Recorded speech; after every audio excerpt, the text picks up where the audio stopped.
Okay. Sounds like I'm audible, so that's good. Let's get into it, shall we? Hi, everyone. Welcome to Game Production for Indie Teams. I'm going to start by introducing myself, not out of vanity, but because I think it is actually relevant. I'm Reuben, that's me. I'm the director of Noble Steed Games. We're a small indie game studio and consultancy based in Sydney. We've been around for a few years. I want to talk through a few different threads of things that we've done, and it will be relevant to tie together to what this talk is about. When we started as a studio 4 or 5 years ago, we were obviously pretty small. There were 2 or 3 of us. We were doing the indie thing, making games that we believed in. None of them were published yet, so we weren't really making any money. But we were a small team, and I come from a programming background. I studied programming. Well, that wasn't what it was called, but a Bachelor of Computer Science. And likewise, the other people that started the company with me were all programmers, or we had some kind of artistic skill as well. But the key thing to note is none of us were producers. And so we really struggled through, having the drive to make things and the desire to make things, but not really knowing how we could solve some of the problems we were running into. We eventually, over time, learned some of those solutions, but it took us a lot of trial and error. And I was coming to GCAP, coming to places like this and seeing production talks and getting a lot of insights from them. These were great talks, but I felt like I, as someone who had studied programming, didn't have the contextual knowledge necessary to really have a good grounding for what I was learning at these talks. So it really was a lot of trial and error to learn what are the production things that we should be doing as a small team to make sure that we can solve some of these problems that we're facing. I didn't really even have the contextual knowledge to know these problems that I'm facing are production problems and there are production solutions for them. So we got a bit bigger and we started working with more and more clients. We're partially a consultancy, so we do work with clients, and some of those clients are also small teams that are, they can be anywhere from 1 or 2 to 6 or 7 people. And often we would come in to these clients to do Unity development or programming work and see that they were facing some of these exact same problems that we had been facing. They didn't necessarily have the tools or the contextual knowledge to point at them and say, these are production problems, but they were. They were problems that they were facing, going from being small indie developers that had just been working on their own things to maybe they had just gotten funding and had slightly scaled up their teams and were now running into production problems and didn't necessarily have the tools to solve them. So we, coming in as programmers who had also kind of had these exact same issues, started to slide a little bit into being producers as well, and helping to solve some of these problems. And the third thread I want to connect to this is I used to help run an event in Sydney that was effectively a monthly roundtable where people would come and talk about their problems. This was for, again, very small teams, 1 to 2 people. They would come and bring their problems, and these problems, again, they didn't necessarily have the language to identify them as such, but were production problems. And kind of reflecting on this, when I gave an earlier version of this talk, it really helped me tie these threads together and realize there is a kind of insidious step in a small company's life cycle where you have something and you're maybe starting to get success, and with that success comes overhead and production problems. And I think there is a knowledge gap for teams that are of this sizes that, they come from programming or artistic backgrounds, now suddenly have to start to manage a team around themselves and don't necessarily have the tools to do that. There are resources out there, but a kind of blind or not considered application of those tools, I think, causes more harm than it solves. So that's what this talk is about. This talk is about me looking back at some of these classic problems that I've seen and trying to turn them into solutions for small or very small, tiny indie teams, effectively, anywhere between, as I said, 1 to 2 to 6 to 7. So obviously there are a lot of talks by very, very good producers who have a lot of contextual knowledge at GCAP here. Hopefully, if any of those people are in the audience, you'll still get some useful insights out of this, but I think a lot of this talk will be identifying problems and looking at what the tools are out there that exist to solve these problems so that we can help build a contextual base of knowledge for studios or small teams that are going through the same thing that I've seen for firsthand, but also secondhand through other studios that we've worked with and talked to. So that's what we're talking about. Before we get into that, though, I want to just quickly give one key takeaway, which is getting a producer is good. My talk is targeted at bridging that gap when you're small enough that you don't necessarily have enough money or time to hire a producer, but are starting to see problems that a producer can solve. My goal is to help you get through that gap, that interim period, but it's important to note it is an interim period.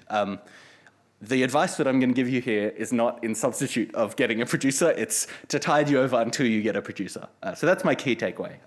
Or you might go through a process very similar to one that I went through, which is realizing that I actually love spreadsheets and production a lot more than I thought I did. And now production is one of the hats that I wear quite actively in my role. So get a producer, grow some of those skills yourself. This talk will be about helping you do that, but it won't replace having somebody who is dedicated to production. In the same way that you wouldn't try and make a game with somebody kind of being pushed into an artistic role or a programming role, you need people who can focus on the roles that you have at hand, because otherwise it's going to be a second priority, and that will just lead to worse results. So, key takeaway number one, get a producer. But if you don't have one, let's carry on. First of all, let's talk about what is production. There's a very easy answer to this. It's spreadsheets. That's a joke, sorry. It's not just spreadsheets. Spreadsheets and processes and all the things you might think of as production, I see as facets of what the core of production is. And I think there's kind of two levels to it. The first level is solving problems. So you'll find problems that happen with your teams, and you'll talk through and implement process or spreadsheet solutions to solve them. But once you get to a slightly higher level as a producer, your job will really morph into finding and solving problems before people recognize that they are problems. It would be an ideal world if everybody just brought their problems to you and said, hey, I have this problem. But in reality, that's not how it works. You need to learn to predict and find problems and then start solving them. I saw this image at GCAP a few years ago, and it's really stuck with me as a picture of a producer. You might not be able to tell that's a producer, but they are. With the key being above the water, the duck/producer looks very cool and calm and collected. They're just kind of floating along the water and everything's all chill and groovy. But under the water, they're furiously paddling like mad to maintain that illusion. And I think that's a great representation of what a producer is. Once you get to this level where you're starting to predict and find and then solve problems, it is a lot of work, and that's why I say you probably need to make sure you're dedicating somebody in your team or some of your own time to solving those problems. But then you'll be able to portray this cool and calm exterior while you're furiously paddling under the water, and that's a great feeling. So let's get into it. Those of you who can count might recognize that there are not actually 99 problems there, but I thought that would be a funny title for the slide. As I said, the problems that I saw, both in our own team and with other teams, other small teams that we worked with or spoke to, were often very similar. It might not have been this exact wording, but they all kind of boiled down to these very similar things. So here's a list of some of those problems. If you in the audience are looking and saying, oh, hey, that sounds like the problem that I'm thinking we have in our team, that's great, because by the end of this talk, I'm hoping to give you a solution to every single one of these problems. So that's the goal. Think about what the problem you have in your team is and think about what the solution you might be able to apply to that problem is. So let's start. First up, I think I missed a slide here. That's all right. We're going to look at the first two problems first. Those are, I don't hear about issues until it's too late for me to help, and I never know what the team is working on. Here's the solution to that, stand-ups.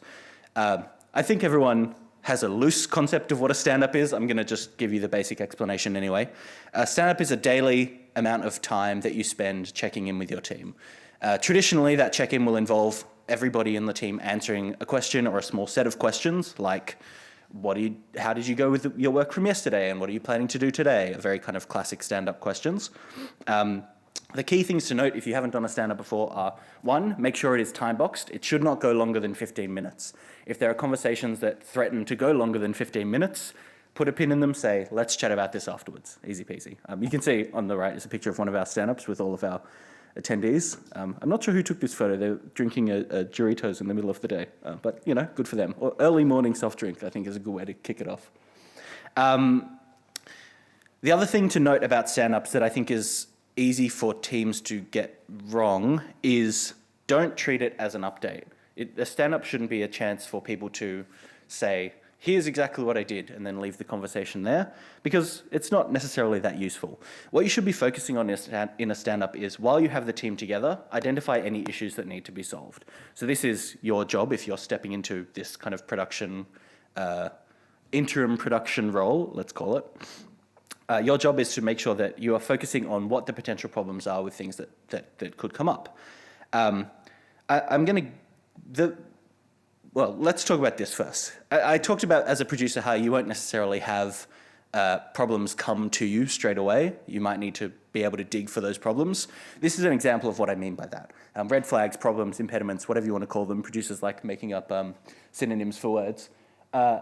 These are the kinds of things that you might hear that will reveal to you whether there's a problem that you might be able to dig into. Something like, I thought I'd have this done by now, but, or I feel like I'm spending too much time on this feature, right? These are the things that there's a problem or something to investigate buried under that sentence. So you don't necessarily have to do that during stand-up. Again, you want to keep it time-boxed, but make sure that you're listening out for these kind of signifiers of problems under the surface. I'm going to go through a few different things, and I think I'll always give you the basic version of what that is, but I want to kind of give you also a leveled up version. Once you've implemented something, a tool to solve a problem, I want to give you some additional ways that you can kind of scale that up once your team is comfortable with it to make it even more useful. So here's my one for stand-ups. It's change up your questions a lot more. Something that I see happen with teams that I work with a lot is they will say, yep, we're doing a stand-up, and it'll be really, really useful for the first 2 weeks, and then the questions will be the same every single stand-up, and before long, it will turn into basically just reciting memorized answers for the same 3 or 4 days in a row, and it stops promoting the actual thought that is what a stand-up is useful for. So something that we do on our team is we have a bot in Slack which just posts different questions each day from a list like this. What that does is it makes sure that the questions we're answering are different every single time, and that allows us to, or not just allows us to, but actually forces us to think a little bit more actively about the answers to our questions that we're giving.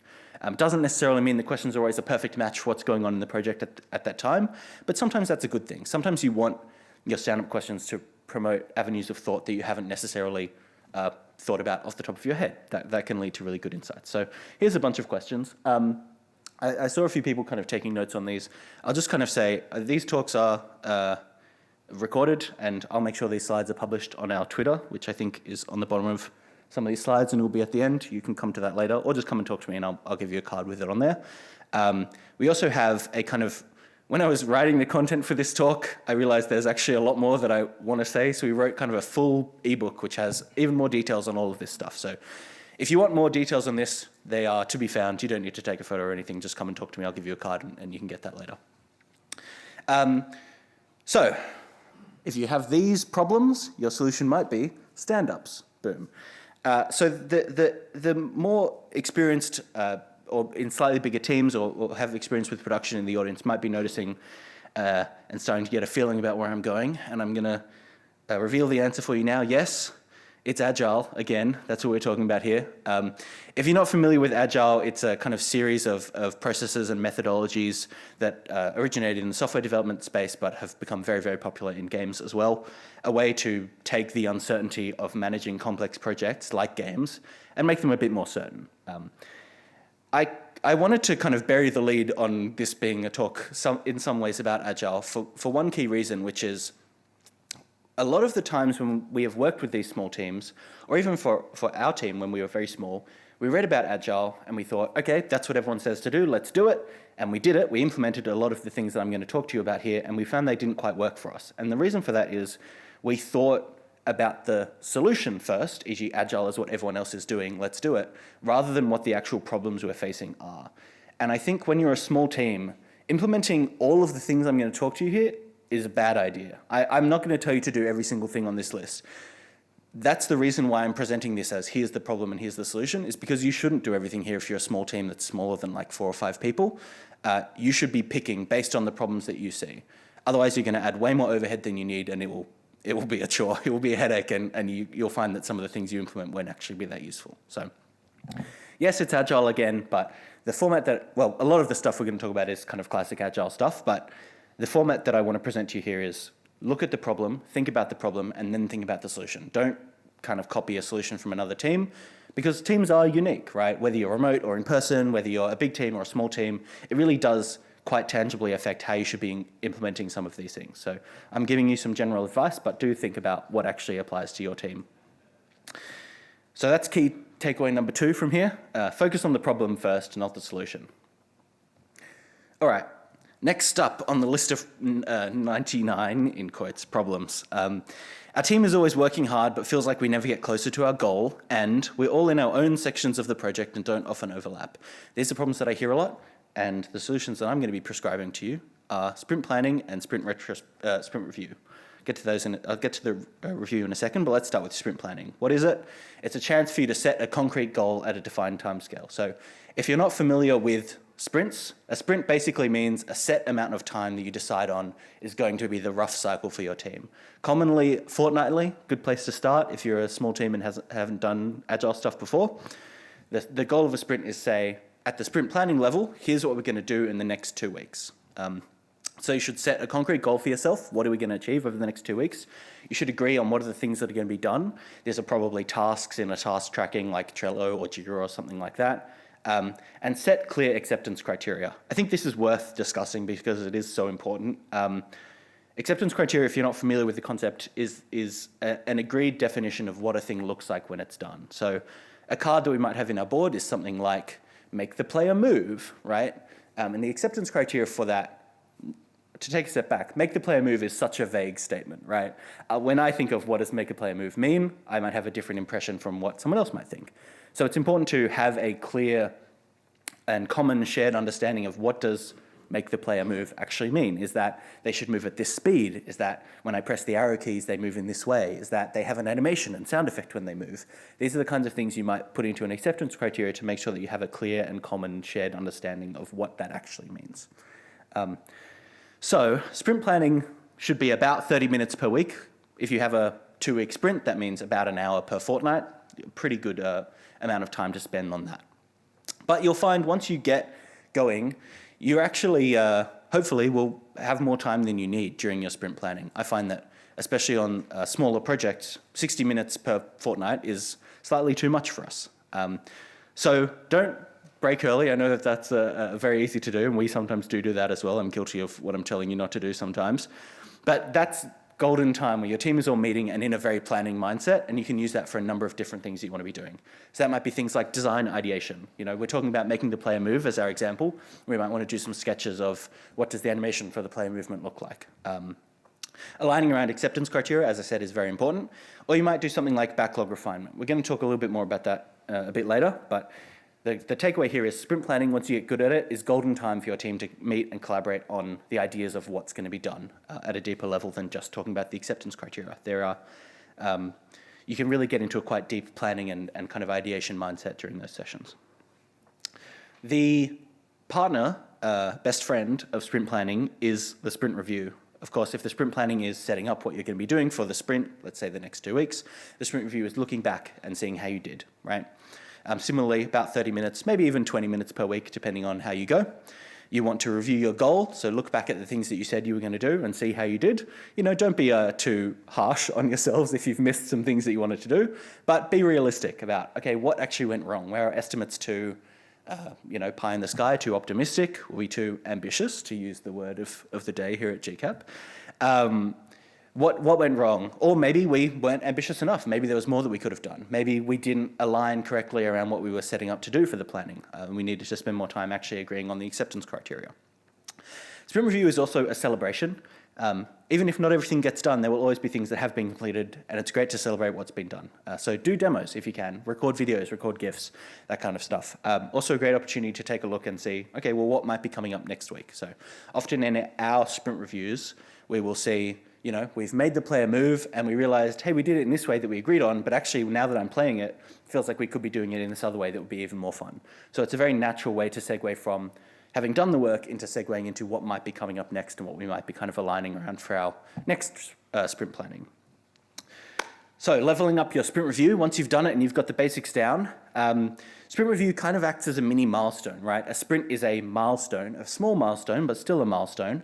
And you can really treat it like one as actively as you want to. So doing live demos, making sure that you constantly have a stable build at the end of each sprint is just a great way to make sure that if you have an event that's coming up, like PAX, that you didn't expect you might be at, but now you need a build for, if you've treated your sprint review like an active milestone, your sprint like an active milestone, you'll always have a pretty good build ready to go, right?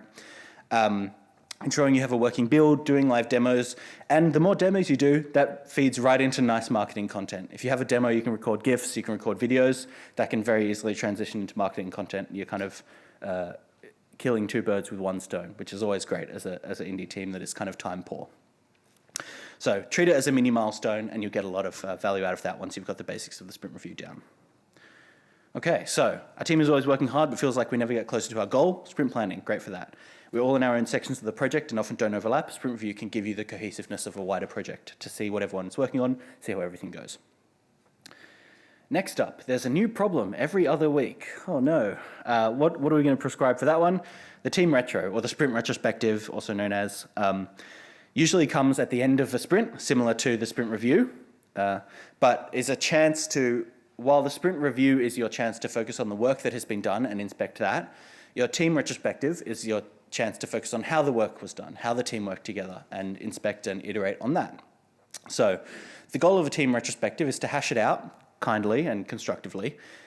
What is the team thinking about? Were there any problems, production problems often, that the team was facing this week? You know, oh, this person was working on Tuesday but was sick on Monday, so I felt like I couldn't hand my work off to them. That's a great production problem that will bubble up in something like a retro, and you can start thinking about solutions for. Oh, let's make sure we have a Slack channel where we can make sure work is handed off, or whatever it is, right? So your team will often come up with things that have gone wrong and then come up with what the team might want to do about it. Not every solution works at the first try, but as long as you're constantly iterating in a retrospective, your team will improve every single sprint, right? As long as you take one key goal of, let's set up that Slack channel where we can hand off work, even if it doesn't necessarily work out or become as used as you want it to, you've tried something, your team is iterating, your team is improving, and your team is always kind of getting better at what they're doing. Builds kind of really strong team cohesiveness, and just kind of nice as a way to unify as a team. So once you've got the basics of the sprint retrospective, how can you improve on that? Don't let it get too samey. If you look up retrospectives, this is my top tip for you. Every single retrospective is basically the same. There's always what went well and we want to keep going, and what didn't go well and we want to improve on. Those are the classic sprint retrospective questions, and a lot of retrospective actions are just different flavors of these. My favorite is deltas, things that we want to change, and good rooms, things that went well. So don't let it get too samey. Despite the fact that a lot of the core questions that are retrospective are often the same, you can mix them up with a lot of different types of activities. You can have other team members run the retrospective. It's a pretty relaxed type of event, and sometimes having other people guiding it will lead down different paths that you might not necessarily have thought of. As well as use published retro kits, right? The images that I've got here are from Spotify has published a bunch of different retro kits that are like ready to go immediately. So those are some great resources. You can look up, I think funretrospectives.com or something like that has a bunch of different activities. They're all over the place. People love making retro activities because it is fun to make up silly names for what went well and what could have gone better. So you can make up your own. But as long as you're mixing it up. In the same way I said for a stand-up, if you stop thinking about the questions, they become a lot less useful. So make sure you're mixing it up so that you actually have to think about things a little bit more and you'll get better insights. Okay, there's a new problem every other week. Well, every other week, a fortnightly sprint cycle is the perfect time for a sprint retrospective. Great. What's coming up next? I feel very disconnected from how the team is doing. Oh, I've given away the answer for this one. Oh well. I feel very disconnected from how the team is doing. The answer, twist, is regular check-ins for this one. So this is not a Scrum or Agile meeting, but it is one that I think producers will talk about a lot, especially if you're in a small team. Like I was, the producer is not just the producer, but often the person that is running the team or has some sort of leadership position. So those lines can get a bit blurry. You probably want to make sure you know what is one hat and what is the other hat, but the regular check-in is a great tool for you. What you should be doing is meeting with your team one-on-one, to be explicit, regularly. So every 3 to 4 weeks is a good cadence, maybe every 6 weeks, something around that time frame. Not too frequently, but not too infrequently either.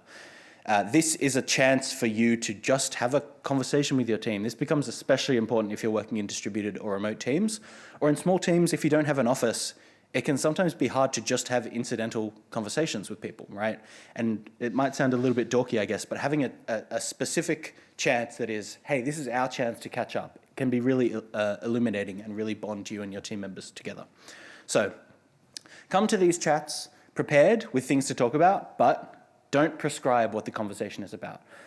When I have a regular check-in with somebody, the first thing I will always say to them is, what's on your mind? How are you? Get the conversation flowing and see if there's anything they want to talk about. There will often be. Sometimes there won't be. You should have your own things ready to talk about as well, so that it's not just kind of, dead time. But make sure that you're not being too prescriptive about what you should be talking about, because this is time for your team members to talk to you as well. The kinds of things that you'll often talk about during this are worries, fears, and problems, which might sound negative, but also let yourself be buoyed by excitement, right? Oh, what's the thing that's coming up in the project that you're really excited for? Or if you had a free week to spend in the project, what might you spend it on, right? These are kinds of questions that can really get you excited about things, especially when you're starting to get into a period of a game development project, which I think we all get into, where you're starting to be worn down by, we've done the really fun stuff at the start, now I've got to do the actual execution stuff in the middle, right? Find the things that are still exciting to you and make sure that you're calling them out with your team and giving your team a chance to talk about, oh, I really want to work on this system, so that you can, keep the energy and passion alive, right? We're all working in games because we're passionate about it, or we go and work at a bank, right? So make sure you're keeping that passion active. Once you have got the regular check-in down, the way that I like to level it up as somebody who is both a producer and a kind of business leader is making sure that I'm having things that I know in my head we want to check in regularly with the team. So these are things like making sure my team has an active chance to set and review goals that they've set, or identifying things that a team wants to grow, like skills areas that the team might want to grow into, making sure that we're setting those goals, setting those growth areas, and looking back at them and seeing how we're doing. If you're somebody who is both stepping into this role as a producer and also kind of a business leader, you might want to be doing some businessy. You probably won't have HR at a small team, but you might be wanting to do some kind of HR light stuff, like reviewing job responsibilities or talking about, hey, you might be due for a promotion or a pay rise. Like, let's talk about what that looks like. This is a great regular chat to make sure that things like that aren't falling by the wayside, which they often can during small teams. I don't think this is the ideal solution, by the way. I think setting up individual chats for your HR management that is separate from your people management is a great thing to do. But the reality is, for small teams, this stuff can often fall by the wayside. And this is at least a good chance for you to review those things internally, even if you don't talk about them at that point. Okay. Some of the questions that I already talked about had their own slide. There you go. These are some of the things that you might want to do to dig for problems or to dig for excitement. Talking about what part of the project are you most worried about or are you most excited by. These are the kinds of questions that will give really illuminating answers. And this kind of ties back to what I was talking about with the stand-ups, as I said. Keeping things fresh, making sure that you are developing your skills at kind of smelling out problems. If you've smelled out a problem during a stand-up and you haven't had a chance to follow up with it, this might be the great chance for that conversation. Dive into something, see, is that actually a problem? Somebody didn't get something done by when they expected. Is that because we have a production problem, or maybe they were just sick or had a bad night's sleep or something, right? It could be nothing, could be something. This is a great chance to dive into those kinds of things and see what's going on. Okay, I feel very disconnected from how the team is doing. Your answer might be regular check-ins. Next up, I feel like things are never getting done when we expect them to. Now we're getting into some of the nitty-gritty problems of figuring out how long it takes to make a game. How long is a piece of string? But there are tools to help figure out exactly how long that piece of string is. And the first one that we're going to talk about, I've got some more abstract questions first. How much does an apple weigh, Can anyone give me an answer? I definitely don't know how much an apple weighs. How much does a pineapple weigh? Again, I could make a guess. I don't know how accurate I would be. But if you ask me which is heavier, an apple or a pineapple, that's a very easy question, right? And this is illustrative of something that just kind of is a fact about humans, which is we're not very good at estimating numbers very well, right? Like estimating height, estimating distance. Humans kind of suck at it. We're very good at comparing two things. I can immediately tell with my great 3D vision whether a glass or a water bottle is bigger, right? But I couldn't tell you how much water is in each. This is a principle that applies a lot to estimation and sizing as well. A lot of teams, when they start doing sizing, when they want to figure out how long something is going to take, will start by estimating in hours or days. People are bad at that. That's like distance, like weight, like volume, whatever. People are bad at making those estimations for a number of reasons. You always think you're going to be, when you're estimating, you're always kind of performing at your best. It's not realistic. There's all these kinds of reasons that mean it just doesn't work that well. So the tool that you want to transition to instead, once you're kind of developing your production skills on your team, is relative sizing, which is comparatively sizing things. So at a high level, what you want to be doing is during your planning session with that extra time that we talked about earlier, you might want to make sure that everything you're doing has a size. During your review at the end, you might want to make sure that you look back at how much work you actually got done, how big the size of everything was. Let's talk about the actual practical steps. Again, I'm going to be, I think, a little bit light on this, but got full resources that give you step-by-step instructions on how to do this if you want to look it up later. At a high level, you might want to use something like t-shirt sizing, which is, small, medium, large, extra large, double extra large, whatever, to assign a rough size category to the things that you're working on. The standard way to do this is to pick a thing that everybody agrees is a medium task and then compare things to that. So, we've got making the player move, we might say, is our medium task. Oh, now we want to add making the player dance as well. Is that about the same size, a medium? Is it maybe twice as big, a large? Is it half as big, a small? Traditional Agile knowledge says that each size category should be about twice the size of the one before it. So it's very easy to determine this is about twice as big, this is about half as big, and you can kind of extrapolate it from there. If everyone in your team collaboratively does this exercise, it can be very illuminating as well. You count down from 3 and you say, how big is this? And I yell medium and someone else yells large. It's a very great way to immediately know, hey, we haven't actually figured out exactly what this task is, because my teammate over there, my artist, and I, the programmer, have very different understandings of what this size of this card is. That's a great marker, again, a red flag for a problem of we actually haven't agreed on what might go into this task. So relative sizing is not just good so you can know exactly how big things are, but it also ties back to having a common understanding of like the acceptance criteria of a card, things like that. So once you've gotten the hang of relative sizing, how can you level it up? Well, you can try and estimate your entire backlog. That is a pretty big undertaking because it means you need to have described everything that you plan on doing, which is pretty tough. So what you can do instead is use something called just-in-time detailing, or I think there's a few different names for it, but this is the one that we use, where you don't actually really describe things to that much of a level of detail. So let's say at the bottom of our backlog is making the player move and making the player dance. We might just want to merge those into one bigger, vague card called player actions or something, right? We don't actually, until we are working on that card, if it's just sitting in our backlog for now, we don't really need that much information on it. We should have information on it by the time it gets worked on, but for now we might just want to assign a big size to it that we think is correct, leave it vague, and we can break it down into smaller tasks later. So this is a great way to make sure that even if you want to have a fully sized backlog, you don't need to actively describe everything to the minute level of detail, because by the time you get to it, it's probably changed anyway, realistically, right? If you want to go even further, you could do a full backlog refinement session and not just do this during something like a sprint planning. So that's things like prioritizing backlog in terms of what's the most important, doing full estimation, elaborating on the backlog for the cards that are coming up soon, making sure that you're detailing them appropriately. You can look up backlog refinement as a full session if you want to do that as well.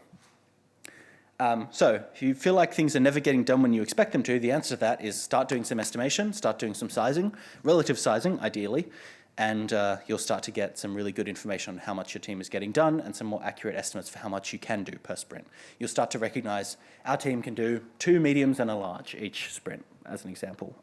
It'll be very easy for you to make quite accurate, not specific, but accurate estimates about what can be done. Not specific from a time perspective, but specific from a what can be done perspective. All right, final problem on the list of 99 problems is our milestone dates feel like we've just plucked them out of thin air. God, picking a date for milestones is the worst, right? Because it does kind of just feel arbitrary sometimes. So how do you combat that? It's forecasting. So taking what you've done with your sizing, you can actually get quite a high amount of data on when things are going to get done. The prerequisite to this is the sizing everything card, or at least sizing everything you want to be in your milestone. But once you have that and you've started to run for a few sprints, you'll start to get a picture of how many things you can do per sprint, right? Like I said before, it might be 2 mediums and a large. If you have that information and you have sizes for things, even if they're not accurately, fully detailed in your backlog, you can make accurate predictions about how long it will take to get everything done. You can start making some really good predictions. You'll start building something like this, a burn down chart, which shows you ideally how much time do we have remaining based on what we've done previously and our velocity, when do we think we're going to finish. Those of you who have done production in the audience might have just had a mini heart attack because it's pretty clear that you're missing your deadline by 3 weeks on this one. But that's useful information, right? You can use that to adjust scope. You can do all kinds of cool things to do that once you have the data and once you've built up kind of an average. So building tools like this, which you can do for free with things like Trello, and this is just a Google Sheet that we use, right? Pretty easy to get started and do. And once you have it, it will take away a lot of headaches for you and will start turning you into that cool duck producer where you've got your sheets automatically kicking for you under the water and you're the cool, calm and collected person saying, hey, we're going to miss our milestone by 3 weeks. Maybe not that cool, but, you know, at least you'll know, right? So once you've started doing that, the way that you can level it up is to break down your forecast into milestones. In this one here, I've just got one big list, but obviously you can start having quite high accuracy about when every single card is going to be done. If you've got your list prioritized in order, you can calculate, we know exactly where we're going to get to every single sprint, and we know this thing is going to be delivered in 6 sprints from now, for example. You can start to predict with actually quite high accuracy when your cards are going to be completed. And if you break down your things into milestones, you can get pretty good accuracy on, hey, this milestone will be estimated by, you know, early February. This thing will be late May, whatever it is, right? So that's my leveled up version of breaking your forecast down into milestones. So, as promised, bunch of common problems that I've seen working with teams, and I'll admit, guiltily, from my own team sometimes, and the tools that you can use or that you should be thinking about for them. As I said before, don't do everything on this list if you're a small team. I can't stress that enough. Think about the problem first, and then think about what the solution might be for it.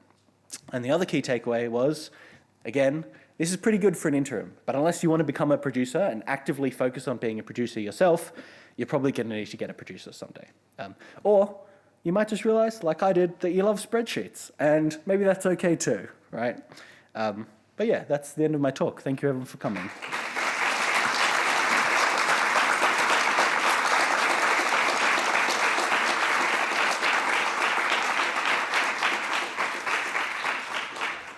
So as I said, feel free to come talk to me if you want the ebook that we have with all the details of this, or you can follow us on Twitter. I think we'll probably post a link to it. Also, I always just love hearing about problems, so if you want to come up and bring me your problems, feel free. Some people might say, oh, that's pretty strange. I say, that's called being a producer. So, I guess we have a bit of time for questions. If anyone has questions, we've got like 10 minutes or so. So if there's a mic up there, if you want to come and we can do some live, what might fit your problem kind of thing. Hey. Hey, great talk. Thank you. I work at ThoughtWorks, who have been evangelizing Agile for 15 years. Amazing work. A sticking point for production-type peoples is dependency management. Mm-hmm. I can see that Noble Steed does consulting. Mm-hmm.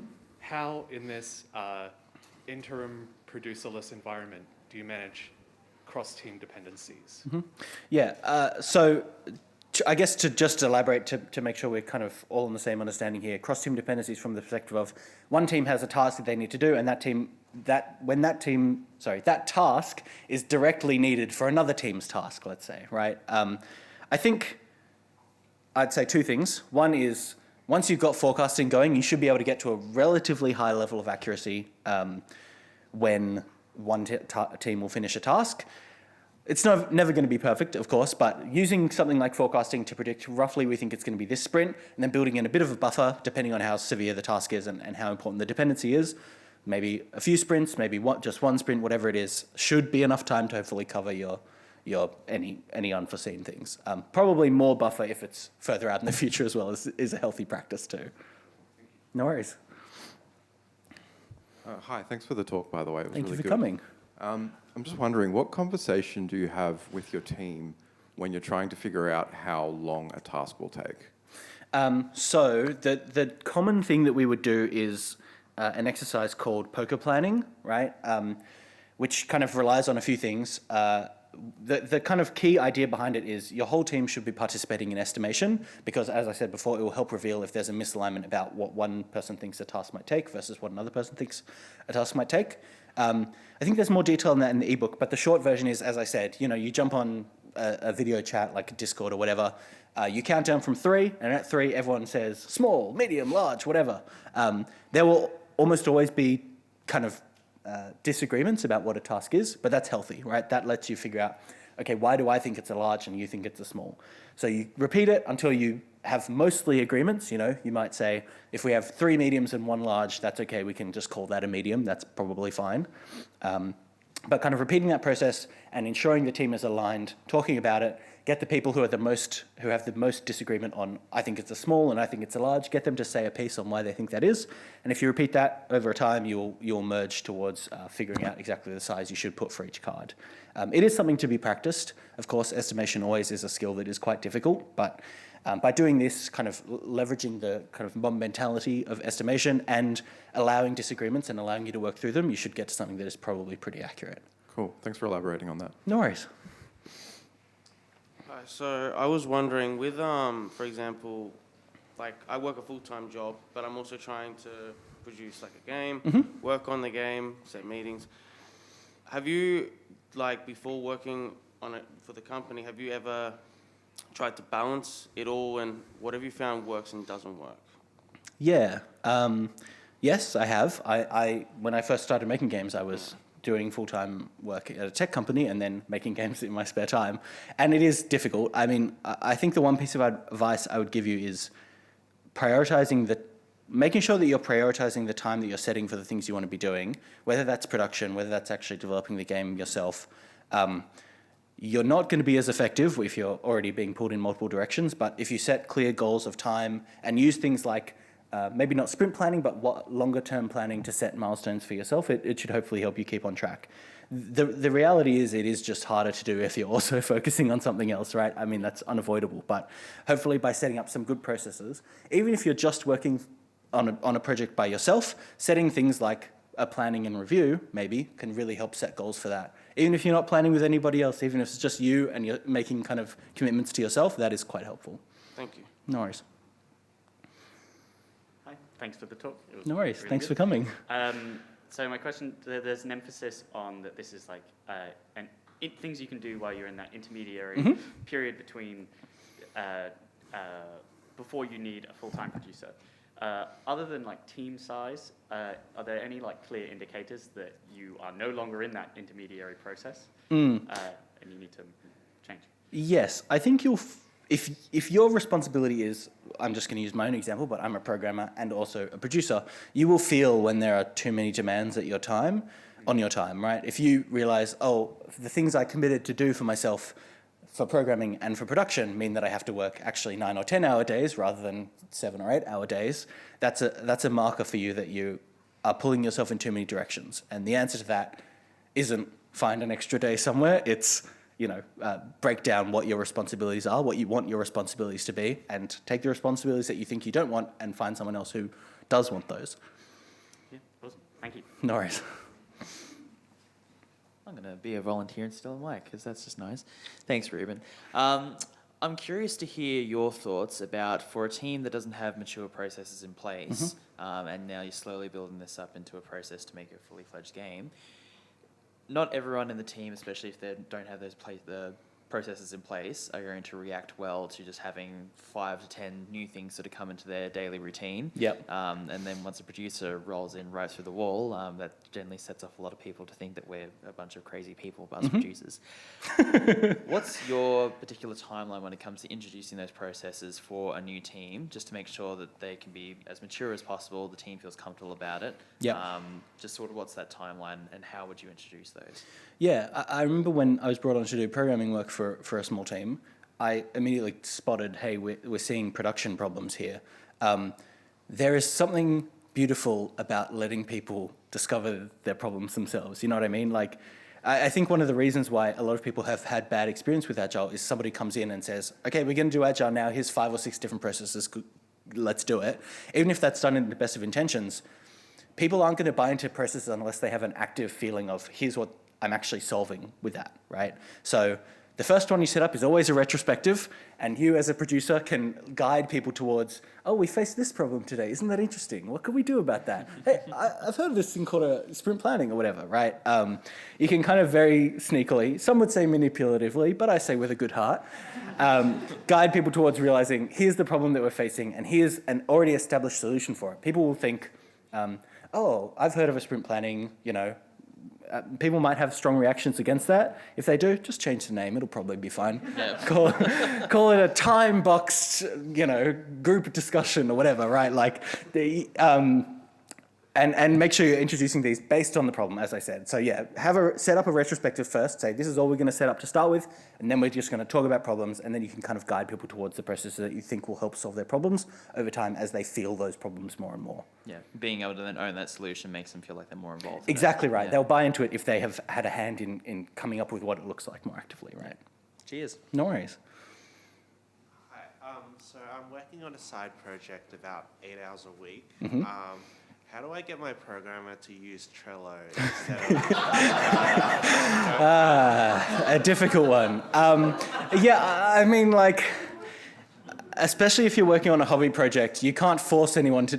If they're not being paid, you can't force them to do something they don't want to do, right? So I think it does kind of come back to what we were just saying, like, figure out what is the actual issue that you're trying to solve with Trello and have the conversation about, hey, we're feeling the pain of this issue. This issue is frustrating me. I'm sure it's frustrating you as well. Here's something that we might try. Maybe there is a reason why they hate Trello. Maybe they want to instead just do like if it's a small project with 2 or 3 people, maybe it's just a post in Slack at the start of each day saying, hey, here's what I'm going to work on and here's how I'm feeling about the features that I tried to do yesterday or something, right? It doesn't have to be Trello. I think that would be great. It will unlock a lot of stuff for you. But if someone's really pushing back against something, you probably want to find an innovative way to get the same output from a different solution, basically. Thank you. No worries.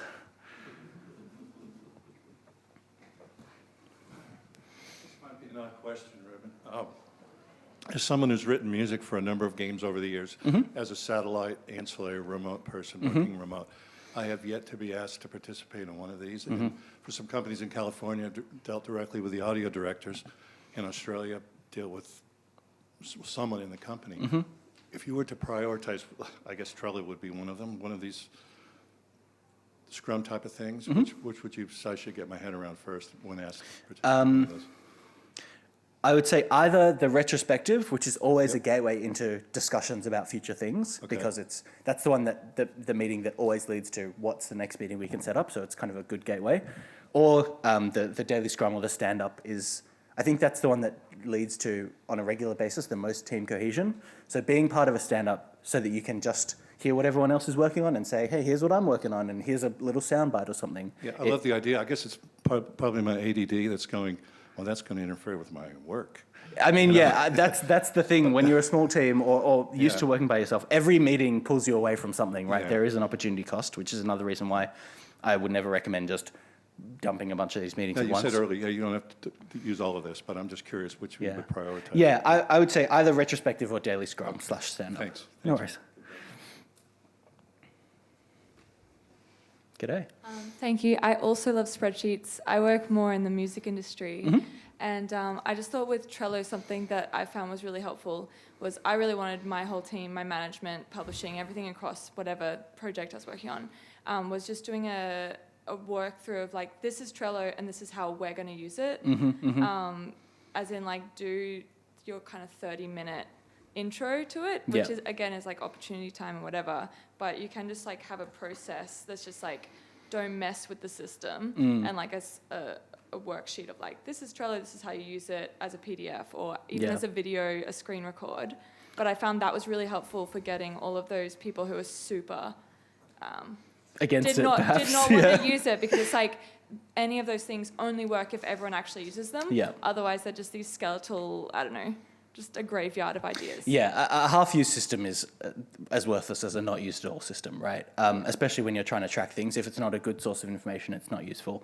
Something that we'll often set up for our teams is a document of, this is like the life cycle of a card or whatever you want to call it, that is a clear marker of, here's exactly how we're going to use Trello, here's the exact requirements for if a card goes from to-do to in progress to done, like similar to acceptance criteria or something like definition of done that you might be familiar with, setting up very clear systems for how to use it. It definitely helps everyone get on board.